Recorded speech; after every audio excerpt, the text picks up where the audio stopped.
সোনালী life insurance পিএলসির শরিয়াহ কাউন্সিলের ৩২তম সভা গত ১৯ মে ২০২৬ তারিখে কোম্পানির প্রধান কার্যালয়ে অনুষ্ঠিত হয়েছে।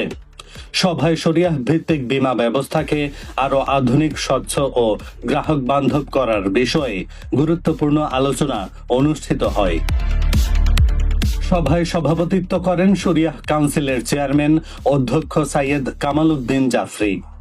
ভাইস চেয়ারম্যান হিসেবে উপস্থিত ছিলেন প্রফেসর ডক্টর মোহাম্মদ নজরুল ইসলাম আল মারুফ মাদানী এবং সদস্য সচিব হিসেবে উপস্থিত ছিলেন অধ্যাপক শায়েখ এবিএম মাসুম বিল্লাহ।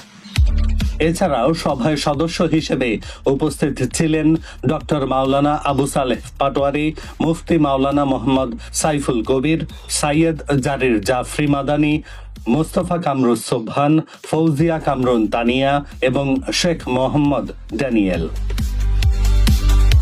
কোম্পানির পক্ষ থেকে উপস্থিত ছিলেন মুখ্য নির্বাহী কর্মকর্তা মোহাম্মদ রফিকুল ইসলাম, উপব্যবস্থাপনা পরিচালক ও সিএফও মোহাম্মদ আব্দুল হান্নান, সিওও মোহাম্মদ মঞ্জুর মোর্শেদ, সহকারী ব্যবস্থাপনা পরিচালক ও এইচআইএসি মোহাম্মদ আলী রেজা, সিআইও হাসিব রেজা, সহকারী ব্যবস্থাপনা পরিচালক মাওলানা মোহাম্মদ আলাউদ্দিন এবং এসইভিপি ও কোম্পানি সেক্রেটারি মোহাম্মদ আব্দুর রব।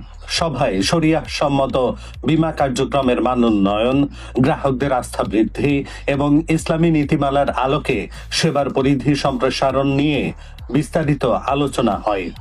উপস্থিত সদস্যবৃন্দ দেশের ইসলামী বীমা খাতকে আরো শক্তিশালী ও যুগোপযোগী করতে সম্মিলিতভাবে কাজ করার প্রত্যয় ব্যক্ত করেন।